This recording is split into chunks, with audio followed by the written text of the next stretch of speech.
وہ سوال یہ ہے مولانا کہ تقریباً ہر بھائی کے ذہن میں یہ سوال ہوگا کہ اگر کوئی مسلمان بدعتی ہو، وہ کلمہ شہادت کا اقرار کرتا ہے لیکن وہ بدعتی ہے، تو ایسے بندے کے ساتھ تعلق رکھنا، اس کے ساتھ مل کے عبادت کرنا، یہ شریعت میں کیسا ہے؟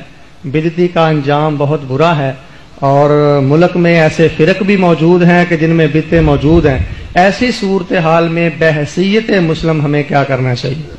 مضمون ایک علیحدہ ہے۔ یہ میرے بھائی ہیں عبد المنان صاحب، انہوں نے جو بات دہرائی، یہ چیزیں ہیں تو اس لائق کے تفصیل سے نہیں سمجھا جائے۔ یہ ان پر ناراض نہیں میں ہوتا، شیعوں کے بارے میں یا اہل بیت کے بارے میں یا دوسرے حنفیہ سب کے بارے میں جو ذہنوں میں نا مغالطے دور کرنے چاہیے۔ میں مغالطے کہوں گا، ایک دوسرے کو پڑھتے نہیں، اس لیے طرح طرح کے سوال ہیں۔ میں جن نے اہل بیت کی بات کی ہے نا، جانتا ہوں کہ اہل بیت یہ ایسے کام کرتے ہیں، یہ بیتی لوگ ہیں۔ آپ سمجھ لیں بات کہ انجام ان بیچاروں کا کیا برا ہوگا، جبکہ دین میں دو گروہ علماء کے، ظاہروں کی بات نہیں، علماء کے دو گروہ شروع سے چلے آتے ہیں، بڑے بڑے امام اور عالم۔ ایک تو گروہ ان لوگوں کا ہے جو یہ کہتے ہیں کہ ہر بدعت بری نہیں ہے، کلو بدعت نظرارہ جو ہے یہ مخصوص ہے، عام نہیں ہے۔ کتنی چیزیں جو بعد میں نئی نکلی ہیں اور ان کو کوئی برا نہیں کہتا، خاص کر اہل سنت کے سب طبقات مانتے ہیں، اہل حدیث بھی مانتے دوسرے۔ یہ دو اذانیں کی جمع کی سب جانتے ہیں کہ یہ رسول اللہ کے زمانے میں نہیں تھی، حضرت ابوبکر کے زمانہ میں نہیں تھی، عمر رضی اللہ کے زمانہ میں نہیں تھی۔ یہ دو اذانیں جمع کی نا، ایک پہلے ہوتی ہے ایک پھر بعد میں، یہ حضرت عثمان رضی نے شروع کی۔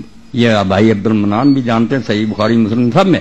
اب کون اس پر کہتا ہے کہ حضرت عثمان بدعتی تھے، یا جو یہ لوگ اذانیں دیتے ہیں دو بدعتی سارے دے رہے، یہ بدعت نہیں، حالانکہ نئی بات نکلی ہے۔ تو پھر اس لیے بڑا گروہ علماء کا، بڑے بڑے ان کے نام کیا بتاؤں، وہ کہتے ہیں کہ ہر بدعت بدعت سیاح نہیں ہے۔ بدعت دو قسم کی ہے، سیاح کہ نئی بھی ہے اور بری ہے، دین کو نقصان اس سے پہنچتا۔ ایک ہے کہ وہ نئی ہیں باتیں مگر دین سے نہیں بگڑتا، دین کی رونق ان سے بڑھتی، اس کو وہ بدعت حسنہ کہتی ہے۔ اس کی بہت دلیلیں دیتی ہے، ایک میں نے دے دی۔ اسی طرح تراویح کی جماعت کے بارے میں کہتے ہیں کہ رسول اللہ نے یہ بند کر دی تھی، حضرت عمر نے اپنے زمانے میں باقاعدہ شروع کی، اب ہر جگہ ہو رہی۔ تو یہ کہتے ہیں کہ دیکھا چیزیں نئی ہیں مگر اچھی، کوئی بری نہیں۔ اسی طرح وہ گروہ ہے نا، وہ ان علماء کا حامی، یہ امام نووی ہیں، ابن عبدالسلام ہیں، ابن حجر، حافظ ابن حجر فتح الباری میں کہتے ہیں، شوکانی کہتے ہیں، یہ اہل حدیث کے علماء، وہ کہتے ہیں بالکل ٹھیک، ہر بدعت بری نہیں۔ بدعت 5 طرح کی ہے، ایک حرام ہے، ایک مباح ہے، ایک مکروہ ہے، ایک جو ہے نا وہ بالکل واجب ہے، فرض ہے وہ بدعت۔ کہ یہ بدعتی فرقوں سے جو ہم مناظرے کرتے ہیں، علم کلام کی کتابیں لکھی ہیں، وہ کہتے ہیں کہاں کی پہلے لکھنی پڑی، تو یہ بحث علمی ہے۔ وہ کہتے ہیں ٹھیک ہے۔ ایک گروہ تھوڑا چھوٹا جو کہتا ہے نہیں دین میں ہر بدعت گمراہی ہے، تو یہ مسئلہ علمی ہے، جھگڑے کی بات نہیں، اس بات پر ہم کہے وہ بدعتی ہو گئے۔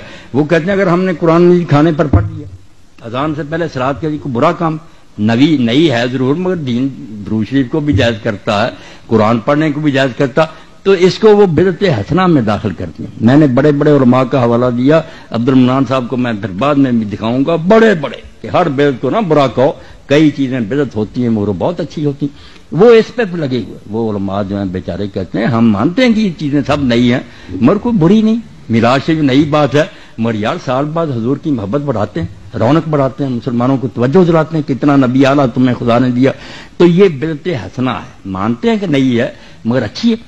تو یہ پیچھے سے اختلاف چلا آ رہا، بڑے بڑے علماء، اس سے کوئی انجام نہیں برا ہوگا ان کے پیروں کو، بلکہ امام ابن تیمیہ جن کو جانتے ہیں عبد المنان صاحب کے ہمارے بہت بڑے علماء میں سے، انہوں نے خود یہ کہا اقتداء الصراط المستقیم میں کہ یہ لوگ بدعت جو کرتے ہیں وہ ان کے خلاف ہی تھے، مگر انہوں نے کہا آپ کو پتہ ہونا چاہیے کہ اللہ تعالیٰ ان کی نیت کا ان کو ثواب دے گا، بدعت ہونے کا عذاب ہوگا مگر اس لیے کہ وہ کرتے کیوں، حضور کی محبت میں کرتے ہیں۔ کہتے ہیں یہ نیت تو بہت اعلیٰ، اس کا ثواب بھی تولا جائے گا، اگر یہ بڑھ گئی محبت تو بدعت کا عذاب جو ہے کم ہو جائے گا، اللہ تولے گا او میرے نبی کی محبت نے کی۔ یہ خود انہوں نے کہا کہ میرے خیال میں ہے یہ بدعت کرتے مگر مقصد بہت اعلیٰ، اللہ اگر اس مقصد سے خوش ہو گیا کہ نیت تو نیک تھی ان کی، تو آپ دخل نہ دیں، کسی کو دوزخ نہ بھیجیں، کچھ نہ کہیں، اپنی حد تک اگر آپ سمجھتے ہیں یہ کام نہیں ہونا چاہیے، میں بھی نہیں کرتا آپ نہ کریں، مگر کرنے والوں کو دعائی خدا کی نہ کافر کہیں نہ دوستی کہیں، وہ بھی ہمارے بھائی ہیں، اللہ رسول کے دیوانے ہیں۔ بس ایک ہی بات جیسے میاں عبد الواحد نے کہی، میں نہیں اعلیٰ حضرت کو بولتا، مولانا احمد رضا خان رحمۃ اللہ علیہ کو میں نے پڑھا، ان کے فتاوے سارے جلدیں میرے پاس ہیں، ان کا یہ شعر میں نے بار بار دہرایا، اور یہ طارق نے بھی ایک دن پڑھا اور نیازی صاحب نے مجھے بتایا کہ بڑا رویا، نوجوان اپنی دکان میں رویا۔ مولانا نے کیا کہا؟ لحد میں، کہتے ہیں اب قبر میں تو جانا ہی تھا، پتا تھا مرنا، لحد میں عشق رخ شاہ کا داغ لے کے چلے۔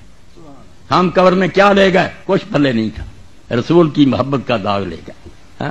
دل پر داغ لگا ہوا تھا، فرشتوں نے دیکھا، لحد میں عشق رخ شاہ کا داغ لے کے چلے، اندھیری رات سنی تھی چراغ لے کے چلے۔ کیسے دوزخ میں آپ بیچتے ہیں؟ مجھے تو حیران۔ اللہ سے ڈر جائیں، کسی کو نہ دوষی کہیں نہ کافر کہیں۔ آپ کے علم میں جو بات ہے نا کہ صحیح اس طرح ہونا، آپ بے شک کریں، مگر دوسروں کے پیچھے لٹ لے کے نہ جائیں۔ آپ یہ روایتیں میں پڑھ دوں، نیازی صاحب جیسے ابن ماجہ میں یہ لوگ پڑھ لیتے ہیں کہ بدعتی کا اللہ نہ حج قبول کرے گا، نہ روزہ قبول کرے گا، نہ اس کی توبہ قبول کرے گا۔ یہ بہت پیش کرتے رہتے ہیں، جو بندی عالم بھی پیش کرتے ہیں، مولانا سرفراز صفدر صاحب یہ بھی کرتے ہیں اہل حدیث، اور میں کہتا ہوں اس موضوع روایت کو پیش کرتے ہیں۔ وہ تو دوزخ میں جائیں گے ہی نہیں، آپ چلے جائیں گے۔ یہ حدیث جھوٹی ہے، ضعیف بھی نہیں، موضوع ہے۔